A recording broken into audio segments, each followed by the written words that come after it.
देखना कैमरे में ही है ना सिर्फ। हाँ।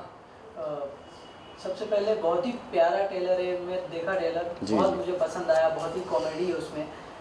मैं जानना चाहूँगा आपको किस तरह का रिस्पांस आ रहा है कंजूस मजनू खर्चीली खर्चीली लैला मूवी का नाम। रिस्पांस टचवुड बहुत ज़्यादा अच्छा आ रहा है, क्योंकि उन लोगों से रिस्पांस आ रहा है जो क्रिटिकली फिल्मों को देखते हैं। और मेरा तो सारा सर्कल इंडस्ट्री के लोगों में से है, मतलब जो राइटर्स हैं, डायरेक्टर्स हैं। और जब उन लोगों से जो बहुत अच्छा काम कर रहे हैं इंडस्ट्री में, और ख़ासकर पिछले 15-20 साल से सिर्फ कॉमेडी ही कर रहे हैं, जब वो लोग कहते हैं कि राजीव ये ट्रेलर कुछ डिफरेंट आया है और ये तुझे अलग लीग में लेके जाएगा, तो सुन के बड़ी खुशी होती है। और सच में मतलब इतनी गारंटी दे सकते हैं कि ये फ़िल्म जो भी देखेगा कम से कम शिकायत वाला मुंह लेके बाहर नहीं आएगा। हमने कंजूसी की है फ़िल्म बनाने में, यानी कि जो करैक्टर है वो कंजूस हैं, लेकिन एंटरटेनमेंट में जो हमारे राइटर हैं, डायरेक्टर हैं, उन्होंने कोई भी कंजूसी नहीं की है, वो भर भर के है। और फिल्म की सबसे खासियत है जो इसका एंड में एक मैसेज है जो हमने छिपा के रखा ट्रेलर में, वो जब सामने आता है कि ये कंजूसी क्यों करता है, मुझे लगता है कि अगर समाज उसका 10% भी अपने हिस्से में ले गया तो ये सोसाइटी में चेंज ला सकता है। राजीव, साथ ही में ये भी जानना चाहूँगा किस तरह का कैरेक्टर से किरदार के बारे में बताना चाहोगे? पहले मैं ये ज़रूर बताना चाहूँगा कि ये जो हमारी फ़िल्म है ये तो बाइलिंगुअल बनी है और पंजाबी और हिंदी दोनों में है। और अभी हम इसे पंजाबी सर्कल में और दिल्ली तक रिलीज़ कर रहे हैं। और अगर ऊपर वाले ने चाहा, ज़रा सा भी अच्छा रिस्पांस आ गया, तो नेक्स्ट जो हमारी प्लानिंग है वो हिंदी थ्रू आउट इंडिया में रिलीज़ करने की है। और जिस तरह का करैक्टर मैंने किया है, आप देखेंगे कि मैं मतलब अगर पंजाबी इंडस्ट्री को कहना चाहूँ तो ये कहना चाहूँगा, मतलब जो बॉलीवुड है वहाँ तो ये चल रहा है कि छोटे शहरों की फ़िल्में, एक पारिवारिक फ़िल्में जिसमें रोम कॉम फैमिली एंटरटेनमेंट का नाम दिया जाता है, ये उसी जोन में है फ़िल्म। और सिर्फ हमने शहर बदला है, क्योंकि चंडीगढ़ किसी ने एक्सप्लोर नहीं किया जहाँ पर पंजाबी कैरेक्टर होते हैं। लेकिन अगर हम पंजाबी फ़िल्में देखते हैं जो हमारे बॉलीवुड के लोग हैं, तो वो बड़े टिपिकल उन कैरेक्टर से वाकिफ़ हैं कि जैसे मुझे पूछा जाता है कि अरे आप पंजाबी कैसे हो, आप पगड़ी तो बांधते नहीं हैं। लेकिन जब हम पंजाब के बारे में बताते हैं तो पंजाब में जैसे हम ठाकुर्स हैं, है ना, तो वहाँ पर शर्माज, ठाकुर्स, वर्माज सब पाए जाते हैं। तो जो शहर की एक शहरी ऑडियंस है जो उतनी ठेठ पंजाबी नहीं बोलती है, तो ये उन कैरेक्टर्स को लेके, मिडिल क्लास कैरेक्टर्स को लेके फ़िल्म बनाई गई है, जो कि पूरे इंडिया में, जैसे पूरे हिंदुस्तान में पंजाबियों को बहुत प्यार दिया जाता है जब हम गानों की बात करते हैं, जब हम कॉमेडी की बात करते हैं। लेकिन ये फ़िल्म देखने के बाद उन पंजाबी कैरेक्टर से प्यार हो जाएगा जो घर घर में पाए जाते हैं वहाँ पर। साथ ही मैं ये जानना चाहूँगा, जब आपको मूवी का ऑफ़र आता है जी, कि कंजूस मजनू खर्चीली लैला, तो क्या रिएक्शन रहता है ऑफ़र? मैं इतना कहना चाहूँगा कि मतलब ये इतनी अच्छी फ़िल्म है। हमारे जो राइटर लड़का है बहुत यंग है, अमन सिद्धू करके लड़के का नाम है, और डायरेक्टर हैं अवतार भाई, अवतार सिंह जी, जिन्होंने इस फिल्म को रचा है दोनों ने। और जब मुझे पहली बार नरेशन के लिए चंडीगढ़ बुलाया गया था तो मैं जाके जो थोड़े बहुत चेंजेस थे एक आधे कैरेक्टर में वो किए, उसके बाद मैंने कहा बाकी हम सेट पे देखेंगे। लेकिन टचवुड मतलब हम लोग इतनी राजीव, साथ ही मैं ये जानना चाहूँगा कि मूवी का स्टोरी किस तरह का स्टोरी है, बताना चाहोगे? हाँ हाँ, स्टोरी बिल्कुल ये रोम कॉम फैमिली एंटरटेनमेंट है। जैसा कि मैं बड़ा क्लियरली बताना चाहूँगा कि ये फ़िल्म में अगर हम देखेंगे कि जो एक हर परिवार की समस्या चल रही है लाइफ में, मतलब मैं अगर ये फ़िल्म देखोगे आप तो आपको इसके करैक्टर अपने फैमिली में दिख जाएंगे। क्योंकि मैंने तो अक्सर देखा है कि हमारे पापा मम्मी को बोलते रहते थे, तू बहुत खर्चीली है यार, रोज़ पैसे मांगती रहती है, पता नहीं कहाँ खर्चे करते हो इतने यार, कौन सी सब्ज़ी इतनी महंगी हो गई यार। तो उनको परिवार में अगर आप देखोगे, आपके परिवार में आपकी चाची, बुआ, बहन, फूफी, कोई ना कोई ऐसा रिश्तेदार निकलेगा। और यहाँ आपका मतलब यहाँ फूफा निकलेंगे या मासड़ निकलेंगे, चाचा निकलेंगे, पापा निकलेंगे, जो अक्सर ये बात करते हैं कि यार ये औरतें बहुत खर्चीली होती हैं। तो ये घर घर की कहानी है। और ये जो परिवार है, ये परिवार कोई गरीब परिवार नहीं है, एक अच्छा मिडिल क्लास फैमिली का परिवार है जिनका अच्छा काम धंधा है। लेकिन कंजूस क्यों है, पिछले 50 साल से, यानी कि ये 3 पीढ़ियों की कहानी चल रही है। इसकी दादी उसी परेशानी से जूझ रही है, उसके माँ उसी परेशानी से जूझ रही है, और अब जो इसकी बहू आई है उसको इस परेशानी से ना जूझना पड़े, इसलिए दादी सुहागरात पे बता देती है कि बेटा तू गलत घर में आ गई है, तू नोट कर ले। अगर आपने ट्रेलर देखा होगा कि नोट कर ले तूने लास्ट टाइम पनीर कब खाया था, उस डेट को नोट कर ले, यादगार ही रहेगी। यानी कि इनके घर में पनीर नाम की चीज़ है ही नहीं। पनीर खाना है तो कागज़ पर लिख के मिल सकता है, लेकिन सब्ज़ी में नहीं मिल सकता। तो ये इस तरह का परिवार है। और जब उस लड़की को पता चलता है, क्योंकि लड़की बहुत ही बड़े सपनों वाली, जिसको डेस्टिनेशन वेडिंग चाहिए, जिसकी ड्रेसेस मनीष मल्होत्रा की होनी चाहिए, जब उसको पता लगता है कि उसकी ऐसे घर में शादी हुई है जहाँ धर्मशाला बुक की जाएगी शादी के लिए, तो आप समझ सकते हैं कि मतलब ये कहानी की कॉमेडी किस तरफ जाएगी। और जो एक इसका मैंने कहा था कि जो एंड है वो बहुत बड़ा सोशल मैसेज है इस फिल्म में। और साथ ही मैं ये भी जानना चाहूँगा कि आप कभी अपने रियल लाइफ में कभी कंजूसी किए हो? हाँ जी, बहुत ज़्यादा। पर मैं उसे कंजूसी नहीं कहता, मैं उसे वैल्यू फॉर मनी कहता हूँ। क्योंकि हम लोग जो हैं बहुत ही गरीब परिवार से उठ के आए हैं। हमने अपने माँ बाप को बहुत मेहनत करते हुए देखा हुआ है कि मतलब वो जो 5-5 रुपये के लिए, 2-2 रुपये के लिए उन्होंने जितनी मेहनत की है हमें पालने के लिए, तो वो वैल्यू फॉर मनी है। इसीलिए मैं हमेशा कहता हूँ कि मैं कंजूस हूँ जब मैं अपनी चीज़ें खरीदने जाता हूँ, लेकिन मैं कंजूस नहीं हूँ जब मैं अपने परिवार की चीज़ें खरीदने जाता हूँ। राजीव, इसके अलावा मैं जानना चाहूँगा, जिस तरह से नरेशन पार्ट आपने जब जिक्र किया थोड़ी देर पहले, किस तरह का नरेशन पार्ट आपको जिक्र हुआ, और क्या कुछ ऐसी चीज़ आपको अच्छी लगी स्क्रिप्ट में जो आप बताना चाहो? सबसे अच्छी चीज़ तो मुझे स्टोरी लगी। और मैंने कहा था कि हमारे राइटर हैं अमन सिद्धू, बहुत यंग हैं, पंजाब में अच्छा काम कर रहे हैं, डायरेक्टर हैं, पंजाब में 4-5 फिल्में अच्छी कर चुके हैं, अवतार सिंह जी। ये उनकी दिमाग की उपज थी इस आइडिया पे। और जब मुझे नरेशन के लिए बुलाया गया था तो मैंने जब स्टोरी सुनी तो 1-2 चेंजेस किए मैंने, जो फिल्म में बहुत अच्छे निकल के आए हैं। कि जैसे हमारा तलाक का केस एक नया शादीशुदा जोड़ा ही लड़ रहा है, तो जज का पहले हिस्सा आता है, ओ हो कहते वाह वाह, तलाक का केस, मिस्टर एंड मिसेज लड़ेंगे, बड़ा मज़ा आएगा। और सच में पूरी फिल्म में मज़ा आता उसी कैरेक्टर की वजह से कि वकील को बीवी बोलने नहीं देती अदालत में, तो कैसे वो ह्यूमरस चीज़ें निकल के आ रही हैं। और सबसे अच्छी मैं ये गारंटी देता हूँ, जैसे हमें दुनिया जानती है कि हम स्टैंड अप कॉमेडियन हैं, हम 15-20 साल से जब काम कर रहे हैं तो अपनी स्क्रिप्टों पे बहुत काम करते हैं, खुद इनपुट्स बहुत डालते हैं।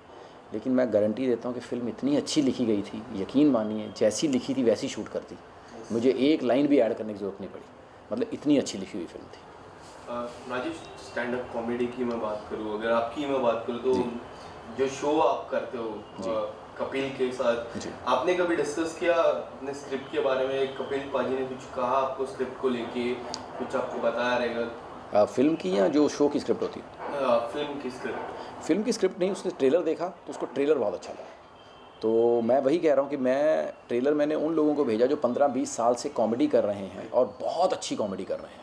तो जब उन सब लोगों ने एक ट्रेलर को अप्रिशिएट किया, मतलब जैसे मेरे साथ एक अंबरदीप सिंह हैं जो पंजाब के इस वक्त नंबर 1 राइटर डायरेक्टर हैं, उनका जब सामने से खुद फ़ोन आता है कि पाजी ट्रेलर ने कमाल कर दिया, मतलब बहुत अलग ट्रेलर निकल के आया, तो फिर मुझे यकीन हो गया कि जब उन लोगों को ट्रेलर पसंद आ रहा है कि जिन्होंने कॉमेडी में बहुत नाम किया है और बहुत काम किया है, बहुत रुतबे से काम किया है, तो मुझे यकीन हो गया कि ये फ़िल्म अच्छा काम करे। और फिल्म मुझे पता है कि अच्छी ही है। जो भी फिल्म देख के आएगा, ये मैं 100% कहता हूँ कि बिना शिकायत के आएगा, और इसका वर्ड ऑफ माउथ बहुत अच्छा जाने वाला है। कोई ऐसी चीज़ अगर आप बताना चाहोगे जो हम फिल्म से सीखने मिलेगी?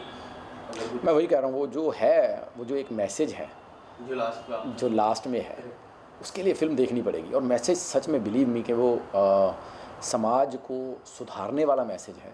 और जब आपको पता चलेगा कि जो हीरोइन पूरी फिल्म में हीरो से इसलिए नफ़रत करती है कि ये कंजूसी क्यों करता है, जब उसका ओरिजिनल रियल रीज़न पता चलेगा कि ये परिवार क्यों कंजूसी करता है, आपको पूरे परिवार से मोहब्बत हो जाएगी। टाइटल पहले से डिसाइड हुआ कि शूट के वक्त डिसाइड, या फिर आफ्टर? नहीं, टाइटल इसका पहले रखा गया था कंजूस मक्खी चूस, लेकिन वो टाइटल शायद किसी और के साथ रजिस्टर था, तो फिर हमने ये टाइटल रखा कंजूस मजनू खर्चीली लैला। और मुझे लगता है ये ज़्यादा अच्छा निकल गया है, क्योंकि जहाँ भी इंटरव्यूज़ हो रही हैं, जहाँ भी मतलब जो हम रेडियो पे इंटरव्यूज़ दे रहे हैं, सब कर रहे हैं, तो सबको टाइटल में बड़ा मज़ा आ रहा है कि यार टाइटल बड़ा अलग और यूनिक सा है जी।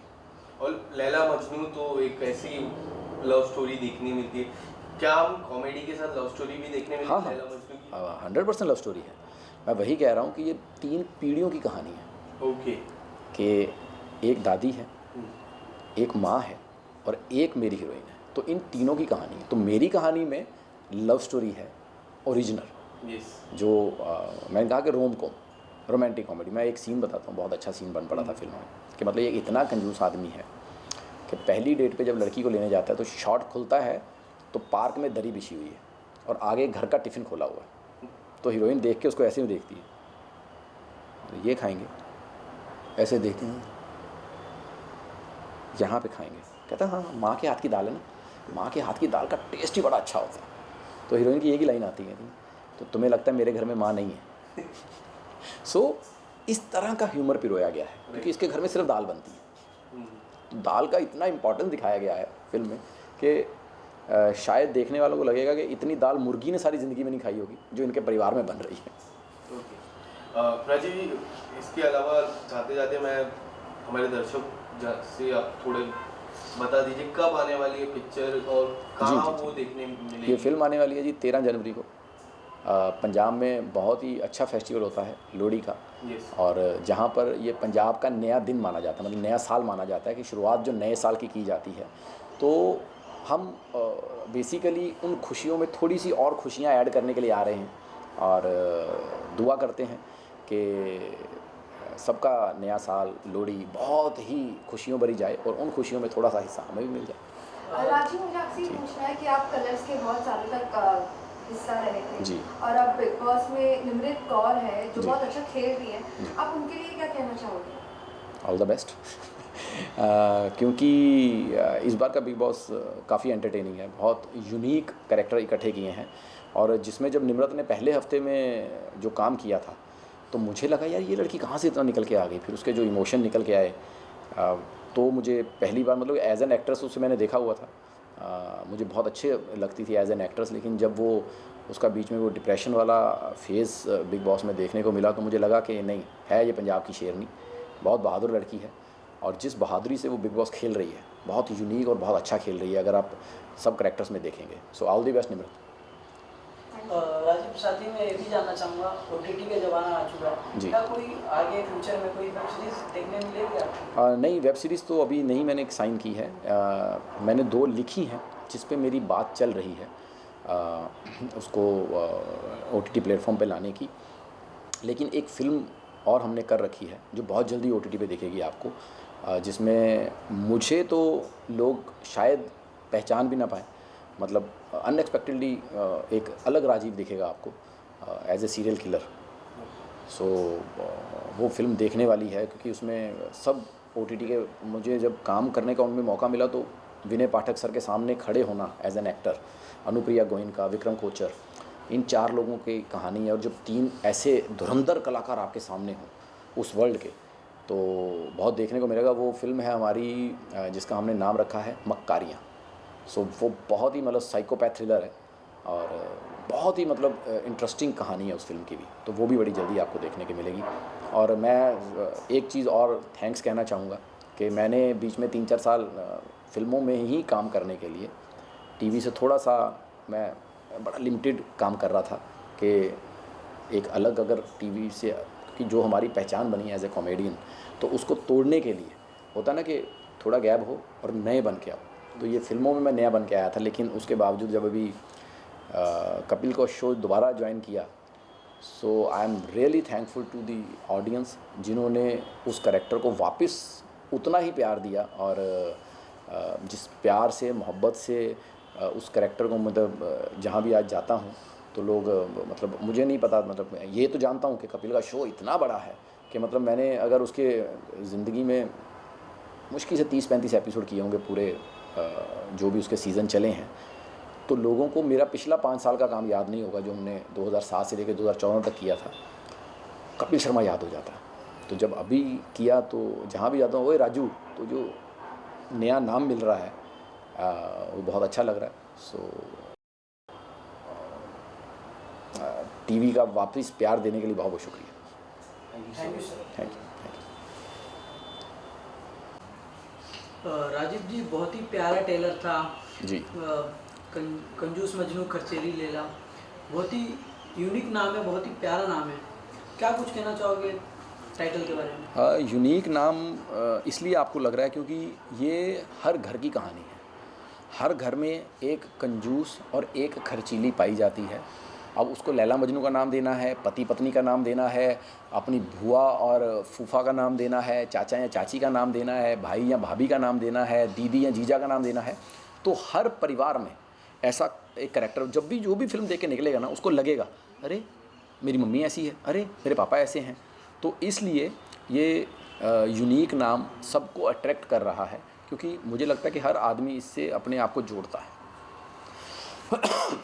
साथ ही मैं ये भी जानना चाहूँगा कि फैमिली की तरफ से, फ्रेंड की तरफ से, सोशल मीडिया की तरफ से क्या कुछ रिस्पॉन्स आ रहा है मूवी को लेके? टचवुड रिस्पॉन्स बहुत ही अच्छा आ रहा है, क्योंकि जिसने भी ये ट्रेलर देखा है अप्रिशिएट ही किया है, और इसका वर्ड ऑफ माउथ बहुत स्ट्रॉन्ग जा रहा है।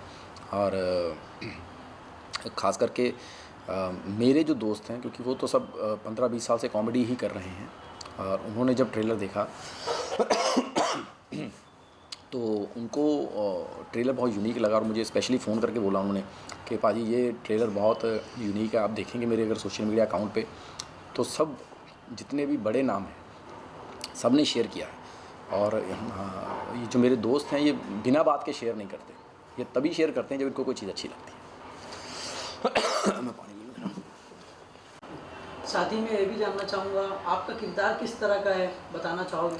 जैसा मैं हूँ मतलब मुझे ना अक्सर लोग पूछ रहे थे, खासकर पंजाब में, कि पाजी पंजाबी इंडस्ट्री में आपने मेन लीड करने बहुत लेट कर दी। लेकिन यार मेरे लायक रोल नहीं मिल रहा था वो, क्योंकि एज एन कॉमेडियन आते थे रोल, तो मैं वो अवॉइड करता था, क्योंकि मुझे लगता था कोई तो ऐसा फिल्म आएगी, ऐसा रोल आएगा जो मेरे मुंह को सूट करेगा। तो मैं बड़ा थैंक करता हूँ अपने डायरेक्टर अवतार जी और प्रोड्यूसर गुरमीत जी का, जिनको कंजूस में ये मुंह अच्छा लग गया, जिनको लगा कि यही मुंह है जो कंजूस मजनू का हो सकता है। So I was very very attracted towards this story. और जो भी हमने परफॉर्म किया है, अगर आप देखेंगे तो आपको एक अलग राजीव दिखेगा उसमें। बड़ी सटल, बड़ा भोला भाला सा कैरेक्टर है जो निभाने की कोशिश की है। साथ ही मैं ये जानना चाहूँगा कि लोकेशन कहाँ का था मूवी के शूटिंग? जी, लोकेशन मोस्टली फ़िल्म है जो चंडीगढ़ में शूट की गई है, क्योंकि अगर आप देखेंगे पिछले कुछ सालों से, जिसे मैं आयुष्मान खुराना जोन या स्ट्रीम कहता हूँ, कि जो अचानक अरे तुम्हारी आवाज़ आ रही है वो बार बार तुम्हें देख रहा है। हाँ तो स्टोरी जो शूट की गई है वो चंडीगढ़ के में की गई है, और चंडीगढ़ अभी तक एक्सप्लोर नहीं किया गया, क्योंकि जब भी रोम कॉम फैमिली एंटरटेनमेंट की बात आती है तो हम देखेंगे मध्य प्रदेश, उत्तर प्रदेश, यहाँ की कहानियाँ लोग लेके आते हैं, या दिल्ली की कहानियाँ लेके आते हैं। लेकिन चंडीगढ़ की फैमिली कैसी होती है, चंडीगढ़ खासकर शहर की, और कुछ शूटिंग कसौली में की गई है, और बस इसी के आसपास सारी फिल्म को निपटाया गया था। साथ ही मैं ये जानना चाहूँगा स्टोरी किस तरह की है मूवी की? स्टोरी वही है जी, रोम कॉम फैमिली एंटरटेनमेंट। इसमें बेसिकली 3 पीढ़ियों का कष्ट दिखाया गया है। जो एक परिवार में औरतें आई हैं जो कि खर्चीली का टैग लगा के बैठी हैं, और 3 पीढ़ियां हैं जो कि कंजूस का टैग लेके बैठे हुए हैं। तो मतलब इस फिल्म से यंगस्टर से लेकर मतलब ओल्ड जो हमारे बुज़ुर्ग होते हैं वो भी इस फिल्म से पूरी तरह जुड़ेंगे और इत्तेफाक रखेंगे। साथ ही मैं ये भी जानना चाहूँगा कि शूटिंग के दौरान कुछ फ़नी मोमेंट हुए जो यादगार पल हो, बताना चाहूँगा? फ़नी मोमेंट तो सबसे अच्छा ये था कि जब हम कसौली में शूट कर रहे थे, तो एक तो हमारे पास टाइम कम था, क्योंकि उस दिन बारिश हो गई बहुत ज़्यादा, और कहते हैं कि गरीब आदमी जल्दी सुन लेता है, तो कंजूस की भी जल्दी सुन। हमारे पास तो बजट था नहीं बारिश डलवाने का फिल्म में, क्योंकि कर भी वहाँ रोमांटिक सीन रहे थे, हनीमून के बाद गए हैं। तो जो वो बारिश हुई, हमें सीन ज़रूर जल्दी में शूट करना पड़ा, लेकिन वो बारिश जब हमें मुफ्त में मिली ना, तो हमारे प्रोड्यूसर बड़े खुश थे, कहते कि वाह ये फिल्म के टाइटल पे शूट कर रही है। क्योंकि कंजूसी में जो अच्छी चीज़ मिल जाए ना, तो उससे ज़्यादा आदमी कहीं खुश नहीं होता। और साथ ही हम कोई भी काम करने जाते हैं तो बहुत सोच समझ के करते हैं जी। तो मैं जानना चाहूँगा, जब आपको मूवी का ऑफ़र आया था तो आप कितना टाइम लिए सोचे, कितना टाइम? मुझे याद है, मैं जब मुझे पहली बार फ़ोन आया था इस फिल्म का, तब मैं उत्तराखंड में औली करके एक जगह है जो बहुत ऊंचाई पे है, वहाँ शूट कर रहे थे। एक तो नेटवर्क नहीं मिला, तो मुझे ढंग से सुनाई नहीं दिया। मुझे लगा फिर फिल्म में कोई दोस्त वोस्त का रोल का ऑफ़र आया, तो मैंने मना कर दिया। फिर अगले दिन जब मैं नेटवर्क में आया तो मैंने सुना, तो फिर मैंने उनको बोला, मैंने कहा यार मैं अभी शूट कर रहा हूँ फ़िल्म, तो स्टोरी तो यहाँ मैं नरेट नहीं सुन पाऊँगा, आप मुझे स्टोरी भेज दीजिए। तो जब लिख के आती है ना तो कई बार स्टोरी ठीक से समझ में नहीं आती है, तो मैंने उनको बोला मैं नरेशन दूँगा। तो फिर जब मैं शूट से फ्री हुआ मैं चंडीगढ़ गया नरेशन लेने के लिए इनसे। तो जब मैंने नरेशन लिया और थोड़े से चेंजेस किए तो माइंड ब्लोइंग चेंजेस के साथ काम हुआ। तो मैंने कहा कि मैं फ्री होके आऊँगा, तो फिर मैं चंडीगढ़ गया था इसका नरेशन लेने के लिए। तो जब वहाँ पे नरेशन लिया तो 1-2 चेंजेस किए हमने स्क्रिप्ट में, और फिर मैंने कहा बाकी हम सेट पे देखेंगे। लेकिन स्टोरी मुझे बहुत पसंद थी, तो यही डर था कि यार डायलॉग वायलॉग अच्छे लिख के आ जाए। लेकिन टच वुड, मतलब हमारा राइटर है अमन सिद्धू, उसने इतना अच्छा लिखा, और अवतार जी, क्योंकि वो भी स्क्रिप्ट में उतने ही बैठते हैं हमारे जो डायरेक्टर हैं, तो दोनों ने मिल के जो कमाल की स्क्रिप्ट लाए हैं। आप यकीन मानिए मैंने एक लाइन नहीं चेंज की। आप सोचिए कि 2.25 घंटे की स्क्रिप्ट में राजीव ठाकुर ने कोई लाइन चेंज नहीं की। जो हम 10 मिनट की कभी स्क्रिप्ट हमारे पास आती है जिसमें हम 10-10 लाइनें 20-20 लाइनें चेंज कर देते हैं। सो ये बहुत अच्छी लिख के आई थी। तो ये मुझे मतलब बहुत इम्प्रेसिव लगी चीज़ कि ऐसी स्क्रिप्ट मतलब आए जिस पे आप चेंज ना कुछ करें, ये बहुत कम होता है इंडस्ट्री में। साथ ही आपका शो भी आता है कपिल जी के साथ। जी, जी। कपिल जी का क्या कुछ रिएक्शन आया मूवी को लेके? हाँ, उसने शेयर किया है रिएक्शन अपना, अगर किसी ने मेरा सोशल मीडिया अकाउंट चेक किया हो। लेकिन पर्सनली उसने मुझे कहा कि राजीव ये ट्रेलर मुझे अच्छा लग रहा है और अलग लग रहा है, तो कुछ लाइनें हैं जो बिल्कुल नई हैं, तो अगर कपिल शर्मा को कुछ लाइनें नहीं लग रही हैं तो कुछ तो बात होगी इस ट्रेलर में। साथ ही मैं डायरेक्टर के बारे में जानना चाहूँगा। जी, डायरेक्टर हैं अवतार सिंह जी, और जिन्होंने 5-6 पंजाबी फिल्में कर रखी हैं, और उससे पहले वो यहाँ पर अनुराग बासु जी के टीम में थे, तो उनसे भी उन्होंने बहुत कुछ सीखा, जो मुझे लग रहा है वहाँ जाके उन्होंने उसको अप्लाई किया है पंजाबी इंडस्ट्री में। और मुझे लगता है डायरेक्टर की सबसे खासियत ये है कि हमारा डायरेक्टर सबसे कंजूस था, जिसने इतने मतलब टाइट बजट में इतनी अच्छी फिल्म बना दी। और साथ ही मैं ये भी जानना चाहूँगा सर कि आप कभी रियल लाइफ में भी कंजूसी की है? यार रियल लाइफ में पता नहीं, अब जैसे कंजूसी कहूँगा या वैल्यू फॉर मनी कहूँगा, क्योंकि बहुत गरीबी से उठ के हम लोग आए हैं, अपने माँ बाप को हमने बहुत मेहनत करते हुए देखा है, और उस एक एक रुपए के लिए हमने खुद बहुत स्ट्रगल किया है लाइफ में। तो शायद हमें पैसे की वैल्यू है, तो अब उसे कंजूसी कह लो या पैसे की वैल्यू कह लो, बात एक ही है। और मैं 2 तरह का हूँ, एक मैं कंजूस हूँ अपने लिए, मतलब जब मैं खुद की चीज़ें खरीदने जाता हूँ तो मैं कंजूस हूँ, लेकिन जब फैमिली की जाता हूँ तो मैं कंजूस नहीं हूँ। जी, साथ ही मैं जानना चाहूँगा आपकी अपकमिंग प्रोजेक्ट कुछ आ रहे हैं? जी, एक फ़िल्म आ रही है, और OTT पे बहुत जल्दी देखने को मिलेगी, जो बहुत ही अलग है, जिसमें लोग शायद पहचान भी ना पाए राजीव को। मक्कारियाँ, जिसमें विनय पाठक जी हैं, अनुप्रिया गोयनका है, विक्रम कोचर हैं। सो वो फिल्म एकदम मतलब अलग राजीव पेश करेगी इंडस्ट्री में। जी, जैसे कि जाते जाते जो आपको इतना प्यार देते हैं कपिल शर्मा शो में, आपकी मूवी को भी जो ट्रेलर है मूवी का उसको भी बहुत प्यार दे रहे हैं जी, क्या कुछ कहना चाहोगे आपके दर्शकों को? मैं तो दर्शकों को यही थैंक्स कहना चाहूँगा, बहुत बहुत शुक्रिया है जिन्होंने 15 साल हमें इतना मोहब्बत दी है टेलीविज़न के ऊपर। और मैं अभी बीच में 2-3 साल मैंने टीवी कम किया था, सिर्फ फिल्मों में एक नया रूप लेने के लिए, और जब मैं अभी वापस आया हूँ कपिल शर्मा शो में तो उतना ही वार्मथ, उतना ही अच्छा रिस्पांस मिला है। सिर्फ गुजारिश है कि जितना 15 साल में आपने प्यार दिया, अगर उसका आधा प्यार भी आपने मेरी फिल्म को दे दिया तो आपको एक नया राजीव, एक नए एंटरटेनमेंट आपको देता हुआ मिलेगा। Thank you sir. Thank you very much.